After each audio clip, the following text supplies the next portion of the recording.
नमस्कार साथियों, आपके अपने YouTube परिवार पर एक बार पुनः आप सभी साथियों का बहुत बहुत स्वागत है। जैसा कि दोस्तों आप सभी को पता होगा, बीएसटीसी और पीटीटी के लिए मैं रेगुलर आपको ऑनलाइन क्लासेस उपलब्ध करा रहा हूं और इस क्लास में मैं आपके सामने साथियों 50-50 क्वेश्चन रखने का प्रयास कर रहा हूं। तो चलिए साथियों, आज का ये क्लास आप सभी साथियों के लिए बहुत महत्वपूर्ण रहेगा। सभी साथियों से मैं निवेदन करता हूँ, वीडियो को आप लाइक कर दीजिएगा और वीडियो को आप शेयर कर दीजिएगा। तो चलिए साथियों, आज के क्लास का पहला क्वेश्चन है, टाइफाइड से शरीर का कौन सा अंग प्रभावित होता है?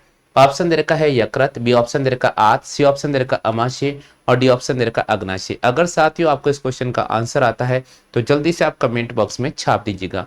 क्वेश्चन दे रखा है, टाइफाइड से शरीर का कौन सा अंग प्रभावित होता है? चार ऑप्शन आपके बगल में रखे गए साथियों।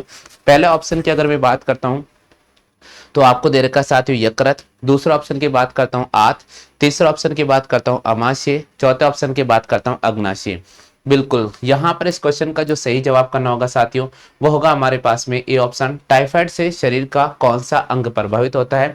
तो टाइफाइड से शरीर का आंत सबसे ज्यादा प्रभावित होता है। चलते साथियों प्रश्न संख्या 2 की तरफ।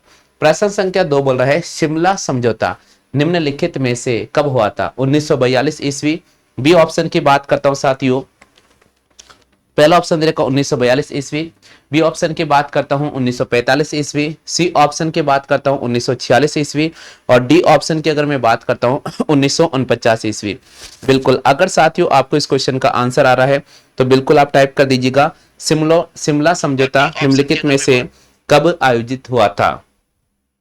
हाँ भाई, जल्दी से रिप्लाई कर दीजिएगा, शिमला समझौता निम्नलिखित में से कब किया गया था? Option number first 1942, option number second की बात करते हैं साथियों तो आपको दे रखा 1945, ऑप्शन नंबर थर्ड की बात करते हैं साथियों तो आपको दे रखा है 1946 और ऑप्शन नंबर फोर्थ की बात करते हैं साथियों तो आपको दे रखा है 1949।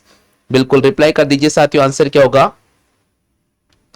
जल्दी से रिप्लाई कर दीजिएगा साथियों, आंसर क्या होगा?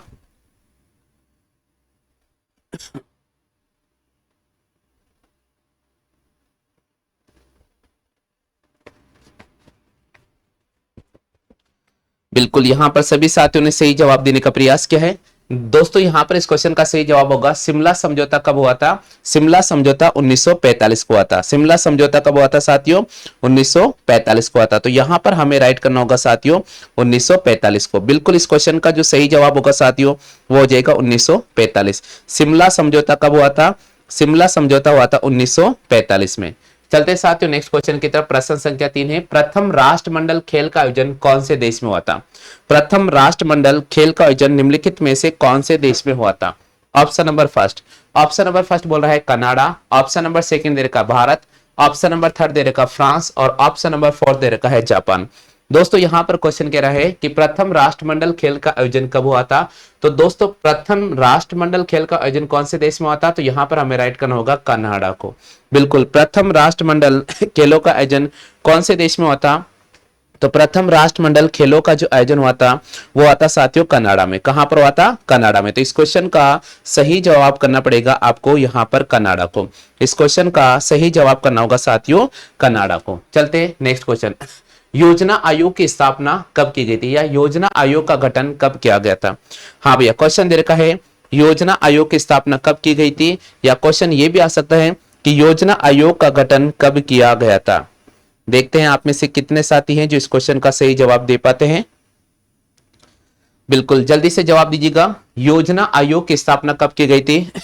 बिल्कुल दोस्तों, मैं आपको बता देता हूं, योजना आयोग की जो स्थापना की गई थी 1950 में की गई थी। तो यहां पर सही जवाब करना होगा आपको 1950 को। योजना आयोग की स्थापना कब की गई थी? योजना आयोग की स्थापना 1950 में की गई थी। सही जवाब होगा साथियों 1950 को। चलते साथियों नेक्स्ट क्वेश्चन की तरफ। हाँ, लकड़ वाला फॉर्मूला किससे संबंधित है? जल्दी से जवाब कीजिएगा, लकड़ वाला फॉर्मूला निम्नलिखित में से किससे संबंधित है? बिल्कुल, यहां ऑप्शन दे रखा है गरीबी रेखा से नीचे जीवन यापन करने वालों से संबंधित है। ऑप्शन नंबर सेकंड की मैं बात करता हूं तो आपको दे रखा है साक्षरता दर से संबंधित है। ऑप्शन नंबर थर्ड की बात करता हूं आत्मनिर्भरता से संबंधित है और ऑप्शन नंबर फोर्थ की बात करता हूं संस्कृति में सुधार से संबंधित है। जल्दी से रिप्लाई कीजिएगा।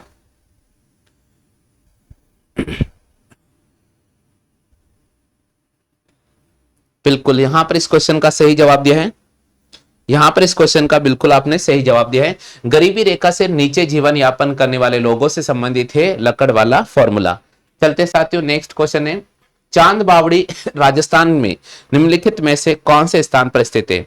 जल्दी से बताइए भैया, चांद बावड़ी कहां पर स्थित है? हाँ भाई, क्वेश्चन कह रहा है चांद बावड़ी निम्नलिखित में से कहां पर स्थित है? ऑप्शन नंबर फर्स्ट आमेर में, ऑप्शन नंबर सेकंड अंचरोल में, ऑप्शन नंबर थर्ड आभिनरी में, ऑप्शन नंबर फोर्थ की बात करते हैं अजमेर में। बिल्कुल यहां पर सही जवाब दिया है चंचल जी ने, बिल्कुल इस क्वेश्चन का सही जवाब दिया है। यहां क्वेश्चन आपसे पूछा भैया कि चांद बावड़ी किस स्थान पर स्थित है, तो चांद बावड़ी है भैया आभानेरी टॉक, आभानेरी टॉक के अंदर। तो बिल्कुल आपको यहां पर सॉरी, हाँ भाई क्लियर हो गया है, आभानेरी दौसा के अंदर है। क्लियर हो गया भैया, चलिए आगे बढ़ जाते हैं नेक्स्ट क्वेश्चन की तरफ। हाँ भैया, नेक्स्ट क्वेश्चन क्या कह रहा है समझने का थोड़ा प्रयास कीजिएगा। अगला क्वेश्चन है भैया, सूर्यमल मिश्रण का जन्म कहां पर हुआ था? सूर्यमल आभानेरी दौसा में, ठीक है, ध्यान रखिएगा थोड़ा। हाँ भैया, सूर्यमल मिश्रण का जन्म कहां पर हुआ था? जल्दी से जवाब कीजिएगा, सूर्यमल मिश्रण का जन्म कहां पर हुआ था? हाँ जी, वो गलती से बोलना आ गया था मेरे को टॉक। सूर्यमल मिश्रण का जन्म कहां पर हुआ था? बूंदी, बारा, बांसवाड़ा, बाड़मेर। रिप्लाई कर दीजिएगा, सूर्यमल मिश्रण का जन्म कहां पर हुआ था? जल्दी से रिप्लाई कीजिएगा, सूर्यमल मिश्रण का जन्म कहां पर हुआ था? तो चलिए साथियों, इस क्वेश्चन का सही जवाब बिल्कुल सूर्यमल मिश्रण का जो जन्म हुआ था वो बूंदी जिले में हुआ था। कहां पर हुआ था? बूंदी जिले में। तो यहां पर इस क्वेश्चन का जो सही जवाब होगा वो हो जाएगा साथियों बूंदी। सूर्यमल मिश्रण का जन्म कहां पर हुआ था? बूंदी के अंदर। तो बिल्कुल आपको यहां पर बूंदी को राइट कर देना होगा। चलते साथियों, नेक्स्ट क्वेश्चन है, पंसारी की हवेली कहां पर स्थित है? सीकर, अजमेर, पाली और जोधपुर। जवाब कीजिएगा, पंसारी की हवेली कहां पर स्थित है? पंसारी की हवेली कहां पर स्थित है? जल्दी से रिप्लाई कीजिएगा। ऑप्शन नंबर फर्स्ट आपके सामने दे रखा है साथियों सीकर, ऑप्शन नंबर सेकंड आपको दे रखा है अजमेर, ऑप्शन नंबर थर्ड की बात करता हूं साथियों तो आपको दे रखा है पाली, ऑप्शन नंबर फोर्थ की बात करता हूं साथियों तो आपको दे रखा है यहां पर सीकर। जल्दी से जवाब कीजिए, बिल्कुल यहां पर सही जवाब दिया है। क्वेश्चन आपसे पूछा गया है कि पंसारी की हवेली कहां पर स्थित है, तो दोस्तों मैं आपको बता देता हूं पंसारी की जो हवेली है वो सीकर जिले में स्थित है। कहां पर स्थित है? सीकर जिले में। तो बिल्कुल आपको यहां पर सीकर को राइट कर देना होगा। हाँ भाई, नवा क्वेश्चन है, केसरी सिंह बाराहट की हवेली कहां पर स्थित है? केसरी सिंह बाराहट की हवेली कहां पर स्थित है? ऑप्शन नंबर फर्स्ट आपको दे रखा है Shahpura Bhilwara, option number second Deeg, option number third Bharatpur और ऑप्शन नंबर फोर दे रखा है कैथुन कोटा। जवाब कीजिए, आंसर क्या होगा साथियों?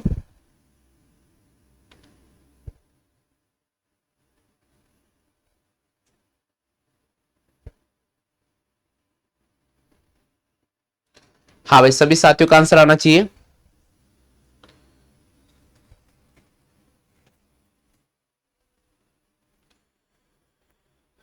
चलिए भैया, यहां पर क्वेश्चन दे रखा है केसरी सिंह बारहट का जन्म कहां पर हुआ था, तो केसरी सिंह बारहट का जो जन्म हुआ था वो शाहपुरा में हुआ था। केसरी सिंह बारहट का जन्म कहां पर हुआ था? केसरी सिंह बारहट का जो जन्म हुआ था वो शाहपुरा में हुआ था। तो यहां पर सही जवाब करना होगा आपको शाहपुरा को। बिल्कुल यहां पर हमें शाहपुरा को राइट कर देना होगा। चलो भाई आगे चलते, नेक्स्ट, भामाशाह की हवेली कहां पर स्थित है? चित्तौड़गढ़, जैसलमेर, बीकानेर, पाली। भामाशाह की हवेली कहां पर स्थित है? रिप्लाई कीजिए भैया, भामाशाह की हवेली निम्नलिखित में से कहां पर स्थित है? चार ऑप्शन आपके सामने रखा है, चार ऑप्शन आपके सामने रखा है। पूछा है कि भामाशाह की हवेली कहां पर स्थित है?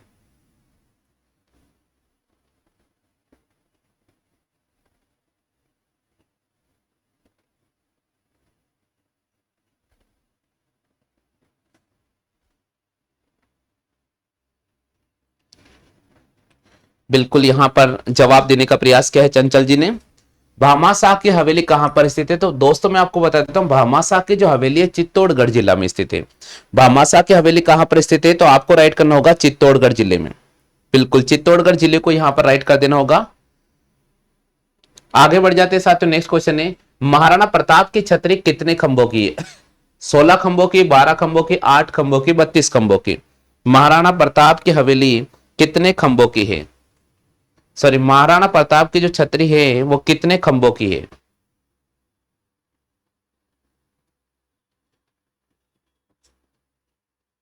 हाँ भाई, रिप्लाई कर दीजिएगा।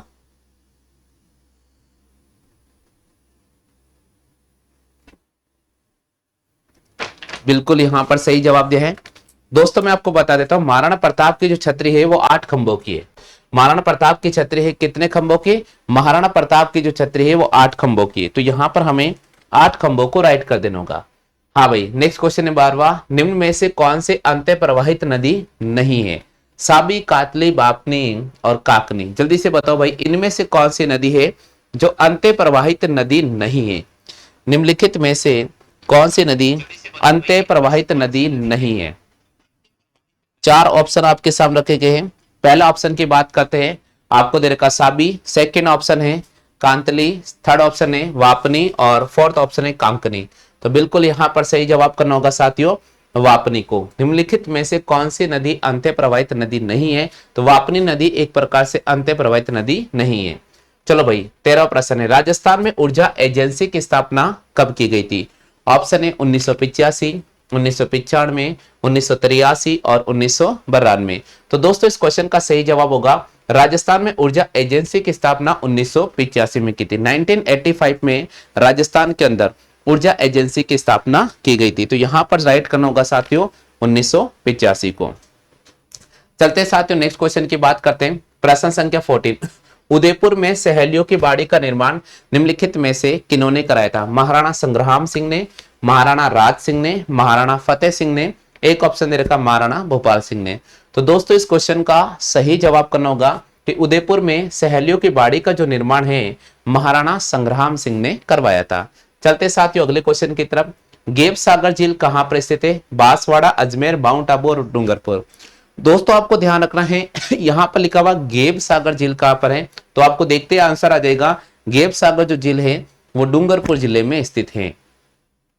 अगला है, निम्नलिखित में से किस किले में मयूरगढ़ के नाम से जाना जाता है? यहां क्वेश्चन ये कह रहा चाह रहा है कि ऐसा कौन सा किला है जिसको मयूर ध्वज गढ़ के नाम से भी जाना जाता है? लोहागढ़ का किला, मेहरानगढ़ का किला, तारागढ़ का किला और एक ऑप्शन दे रखा रणथंबोर का किला। तो दोस्तों इस क्वेश्चन का हमें सही जवाब करना होगा, मेहरानगढ़ का किला जोधपुर में स्थित है। तो बिल्कुल ऐसा कौन सा किला है जिसको मयूर ध्वज के नाम से जाना जाता है या मयूरगढ़ के नाम से जाना जाता है? तो वह है मेहरानगढ़ का किला, जोधपुर का दुर्ग भी जिसे अपन कहते हैं। तेहरा ताली नृत्य किया जाता है रामदेव जी के मेले में, केला देवी के मेले में, करणी माता के मेले में और एक ऑप्शन दे रखा सभी। दोस्तों आप सभी को पता है बाबा रामदेव जी का जो मेला बढ़ता है उसमें भक्तों के द्वारा जो नृत्य किया जाता है उसे बोलते हैं तेहरा ताली नृत्य। तो बिल्कुल यहां पर हमें लिखना होगा रामदेव जी के मेले में। जी हाँ दोस्तों, रामदेव जी के मेले में भक्तों द्वारा जो नृत्य किया जाता है उसे बोलते हैं तेहरा ताली नृत्य। चले भैया, बरड़ का किसान आंदोलन किस रियासत से संबंधित है? ऑप्शन नंबर फर्स्ट की अगर मैं बात करूं साथियों, तो ऑप्शन नंबर फर्स्ट आपको दे रखा है मेवाड़ से, ऑप्शन नंबर सेकंड मारवाड़ से, ऑप्शन नंबर थर्ड की बात करता हूं जयपुर से और ऑप्शन नंबर फोर्थ की बात करता हूं तो आपको दे रखा साथियों बूंदी से। चलिए भैया जवाब देने का प्रयास कीजिए, इस क्वेश्चन का आंसर क्या होगा? दोस्तों देखिए इस क्वेश्चन का जो सही जवाब होगा वो क्या होगा? बरड़ का किसान आंदोलन किस रियासत से संबंधित है? तो बरड़ का किसान आंदोलन बूंदी रियासत से संबंधित है। यहां पर हमें बूंदी को राइट कर देना होगा।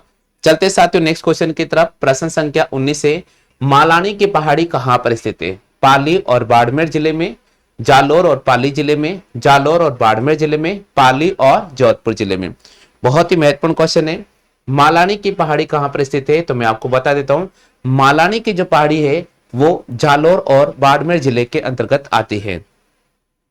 आगे बढ़ जाते हैं। त्रिपुरा सुंदरी का मंदिर स्थित है कनौट जैसलमेर में, बदाना, तलवाड़ा, अकोला। जल्दी से बताइए साथियों, त्रिपुरा सुंदरी का मंदिर निम्नलिखित में से कहां पर स्थित है? यहां चार ऑप्शन आपके सामने रखे गए हैं। ऑप्शन नंबर फर्स्ट की अगर मैं बात करता हूं तो आपको दे रखा तन्नौट, ऑप्शन नंबर सेकंड की बात करता हूं बदाना, ऑप्शन नंबर थर्ड की बात करता हूं आपको दे रखा साथियों तलवाड़ा, ऑप्शन नंबर फोर्थ की बात करता हूं आपको दे रखा अकोला।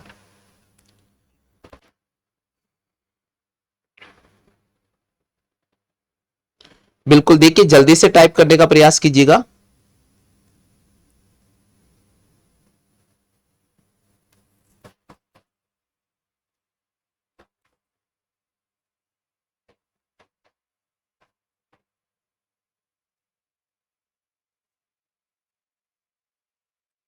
हाँ भाई, सभी साथियों से निवेदन भी करता हूं,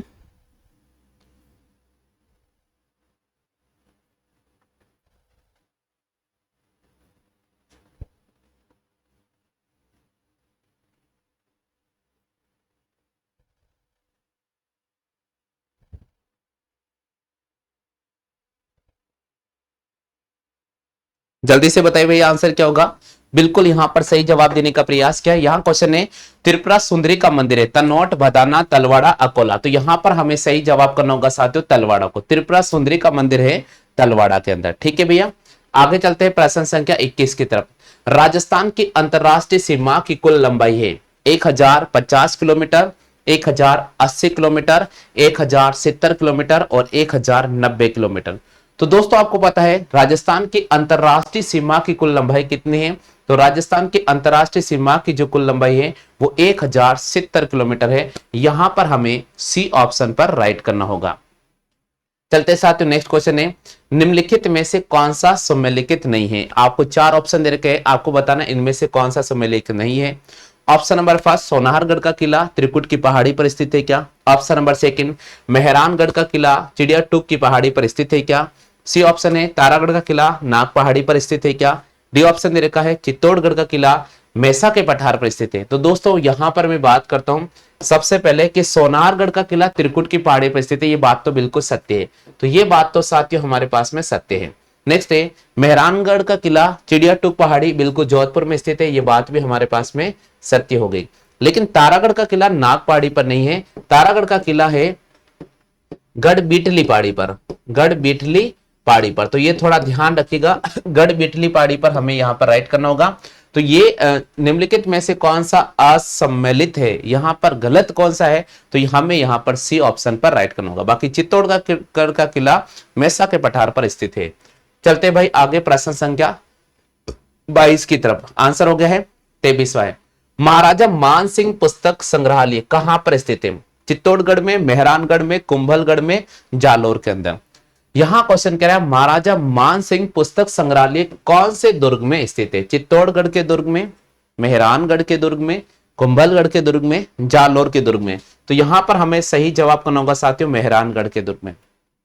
जी हाँ दोस्तों, मेहरानगढ़ का दुर्ग जोधपुर के अंदर महाराणा मान सिंह का पुस्तक संग्रहालय भी स्थित है। चलते साथियों प्रश्न संख्या 24 की तरफ। अलवर का किला का अन्य नाम निम्नलिखित में से कौन सा है। यहां क्वेश्चन पूछ रहा है कि अलवर के किले का अन्य नाम निम्नलिखित में से कौन सा है। ऑप्शन नंबर फर्स्ट की अगर मैं बात करूं साथियों, तो ऑप्शन नंबर फर्स्ट आपको दे रखा है गढ़ बीटली का किला। ऑप्शन नंबर सेकंड है बाला का दुर्ग। ऑप्शन नंबर थर्ड है बुतोहा का किला और ऑप्शन नंबर फोर्थ है अजबगढ़ का किला। तो दोस्तों मैं आपको बता देता हूं यहां पर इस क्वेश्चन का जो सही जवाब करना होगा वो राइट करना होगा साथियों आपके सामने बाला का दुर्ग। बिल्कुल, अलवर का जो किला है उसका जो अन्य नाम है वो है बाला का दुर्ग। चलते भैया 25वां क्वेश्चन। जोधपुर की राजगद्दी के लिए मान सिंह तथा भीम सिंह के मध्य उत्तराधिकार को लेकर एक संघर्ष हुआ था और वह संघर्ष निम्नलिखित में से कौन से दुर्ग में हुआ था। ऑप्शन के रखा है जालोर के दुर्ग में, ऑप्शन नंबर सेकंड सिवाना के दुर्ग में, ऑप्शन नंबर थर्ड पोखरण के किले में, ऑप्शन नंबर फोर जैसलमेर का किला में। तो यहां पर हमें सही जवाब करना होगा जालोर का दुर्ग। जोधपुर की राजगद्दी को लेकर मान सिंह तथा भीम सिंह के मध्य जो युद्ध हुआ था वो उत्तराधिकार को लेकर हुआ था और वो जालोर के दुर्ग में हुआ था। ठीक है भाई, आगे बढ़ जाते अगले क्वेश्चन की तरफ। नेक्स्ट क्वेश्चन है निम्नलिखित में से किस किले के बारे में कहा गया है कि ये किला भूकंप से नष्ट हो गया था। ऑप्शन है माचिया का किला, पोखरण का किला, भादरा जून का किला और मंडोर का किला। तो यहां पर हमें सही जवाब करना होगा साथियों मंडोर का किला। बिल्कुल सही बात है दोस्तों, ऐसा माना जाता है कि जो मंडोर का किला था वो भूकंप से पूरी तरह से नष्ट हो गया है। हाँ भाई, 27वां बेराट का दुर्ग निम्नलिखित में से कौन से जिले में स्थित है। बेराट का दुर्ग निम्नलिखित में से कौन से जिले में स्थित है। ऑप्शन की अगर अपन बात करते हैं साथियों तो ये ऑप्शन आपके सामने दे रखा है। बताइए साथियों बेराट का दुर्ग निम्नलिखित में से कौन से जिले में स्थित है। बिल्कुल नागौर, टोंक, भीलवाड़ा, करौली। तो दोस्तों यहां पर इस क्वेश्चन का जो सही जवाब करना होगा वो करना होगा साथियों भीलवाड़ा में। बेराट का दुर्ग कहां पर स्थित है, भीलवाड़ा में स्थित है। चलते भैया नेक्स्ट। चित्तौड़गढ़ दुर्ग को जीतने के बाद यहां क्वेश्चन लिखा गया है कि चित्तौड़गढ़ के दुर्ग को जीतने के बाद, चित्तौड़गढ़ के दुर्ग को जीतने के बाद अकबर ने निम्नलिखित में से इसे किसे सौंप दिया था? ऑप्शन ए मानसिंह प्रथम को, आसफ खां को, हुसैन खां को और जयमल राठौड़ को। तो दोस्तों मैं आपको बता देता हूं, जिस समय चित्तौड़गढ़ दुर्ग पर अकबर ने आक्रमण किया था और जैसे इस दुर्ग को जीत लिया था तो अकबर ने इस दुर्ग को आसफ खां को सौंपकर वापस चले गए थे। ठीक है भैया, तो यहां बी ऑप्शन को राइट करना होगा। 29वां प्रश्न है, जोधपुर के माचिया किले का निर्माण निम्नलिखित में से किसने कराया था? राजा तख्त सिंह ने, राव जोधा ने, राव रणमल ने और मान सिंह प्रथम ने। तो दोस्तों मैं आपको बता देता हूं, जोधपुर के माचिया किले का निर्माण तख्त सिंह ने कराया था। तो यहां पर हमें ए ऑप्शन को राइट कर देना होगा।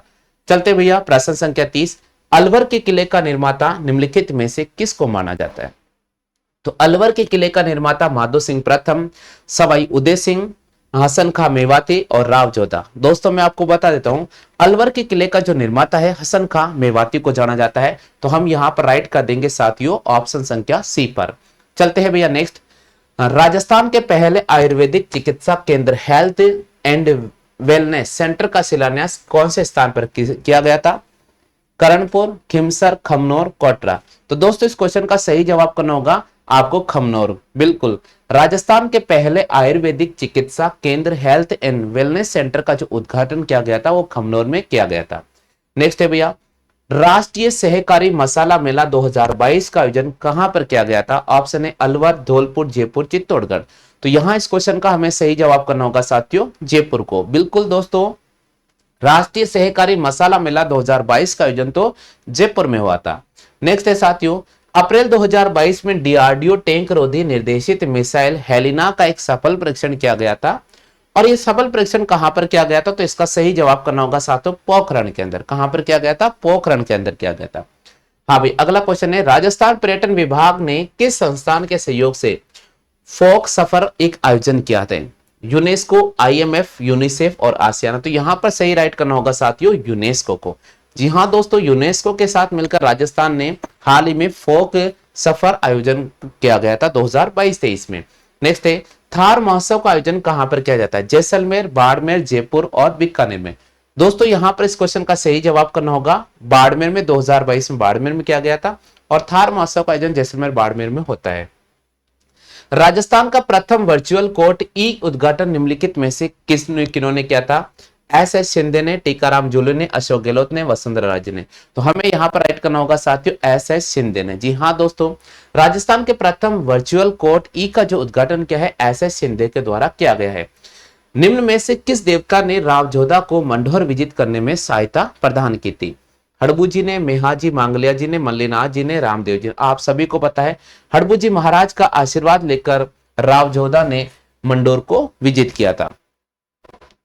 निम्न में से किस नृत्य शैली के साथ मंजीरा और चौतारा भी बजाया जाता है? तेहरा ताली, घूमर, भवाई, घेर। तो यहां पर हमें राइट करना होगा साथियों तेहरा ताली नृत्य। जी हाँ दोस्तों, तेहरा ताली जो नृत्य है बाबा रामदेव जी के मेले में किया जाता है। प्रश्न संख्या 39 है, बूंदी में रानी जी की बावड़ी किसके द्वारा बनवाई गई थी? रानी नाथावती, रानी कर्णावती, हाडा रानी और रानी पद्मनी। तो आपको राइट करना होगा साथियों रानी कर्णावती। जी हाँ दोस्तों, बूंदी में रानी जी की बावड़ी का निर्माण रानी कर्णावती के द्वारा करवाया गया था। हाँ भाई, क्लियर हो चुका है सभी साथियों के।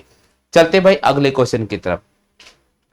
नेक्स्ट क्वेश्चन है साथियों, 26 मार्च 1948 को संयुक्त राजस्थान में विलय की गई रियासत थी? भरतपुर, अलवर, प्रतापगढ़, सिरोही। तो हमें राइट करना होगा साथियों प्रतापगढ़ को। नेक्स्ट क्वेश्चन है, जयपुर में मीनाकारी की कला किस शासक के शासनकाल में आई थी? मानसिंह प्रथम, भारमल, सवाई जयसिंह द्वितीय, सवाई जयसिंह प्रथम। तो हमें राइट करना होगा साथियों मानसिंह प्रथम के समय जयपुर में मीनाकारी की कला को लाया गया था। नेक्स्ट है, राजस्थान में मानवाधिकार आयोग का गठन कब किया गया था? ऑप्शन है 10 दिसंबर 1998, बी ऑप्शन दे रखा 2 अक्टूबर 1990, 26 जनवरी 1995, 18 जनवरी 1999। तो राइट करना होगा साथियों कि 18 जनवरी 1999 में राजस्थान के अंदर मानवाधिकार आयोग का गठन किया गया था। नेक्स्ट है, ओझियानापोरा स्थल राजस्थान के निम्नलिखित में से कौन से जिले में आता है? भीलवाड़ा, हनुमानगढ़, टोंक, उदयपुर। तो हमें राइट करना होगा साथियों भीलवाड़ा को। अगला क्वेश्चन है मारवाड़ लोक परिषद का गठन कब किया गया था? 1935, 1941, 1932, 1938। दोस्तों अगर आपको इस क्वेश्चन का आंसर आता है तो मैं निवेदन करता हूं आप सभी साथियों से कि आप इस क्वेश्चन का जल्दी से रिप्लाई करने का प्रयास कीजिएगा। बिल्कुल, मारवाड़ लोक परिषद का गठन किया गया था साथियों 1938 में। 45वां प्रश्न है राजस्थान के इतिहास में हिंदू पद किस शासक को कहा जाता था? महाराणा प्रताप, महाराणा राज सिंह, महाराणा जय सिंह, महाराणा सांगा। तो हमें राइट करना होगा महाराणा सांगा को। 46वां क्वेश्चन है मगर मंडी माता का मंदिर कहां पर है? आउवा, किराड़ू, निमाज, गौट, मांगलो। तो हमें राइट करना होगा साथियों निमाज में। नेक्स्ट है पवनानुवर्ती बालू का स्तूप पाए जाते हैं चूरू, गंगानगर, जैसलमेर, बीकानेर। तो हमें राइट करना होगा साथियों जैसलमेर में पाए जाते हैं। और इसी प्रकार अगला क्वेश्चन है संगीत मीमांसा एवं सूट प्रबंध के रचनाकार कौन है? महाराणा मोक्कल, कान्हा, महाराणा कुंभा, राणा कुंभा। तो हमें राइट करना होगा महाराणा कुंभा को। अगला क्वेश्चन है साथियों चित्तौड़गढ़ के किले का प्रवेश द्वार कितने हैं? चित्तौड़गढ़ के किले में प्रवेश द्वार है साथियों 7। तो दोस्तों आज की सेशन में आपके सामने टॉप 50 क्वेश्चन लाने का प्रयास किया था और 50 क्वेश्चन मैंने आपको करा दिए हैं। रेगुलर आपको 50 क्वेश्चन राजस्थान जीके का इसी यूट्यूब पर आपको कंटेंट मिलेगा। बाकी मैथ और रीजनिंग का जो कंटेंट है हमारे दूसरे यूट्यूब चैनल पर मिलेगा। हम आपको अगर हमारा दूसरा YouTube चैनल का लिंक चाहिए तो आप नीचे दी गई डिस्क्रिप्शन बॉक्स में क्लिक कर दीजिएगा और वहां से हमारे आप दूसरे YouTube चैनल पर भी जा सकते हैं। फिलहाल आज के लिए बस इतना ही साथियों। जय हिंद, वंदे मातरम।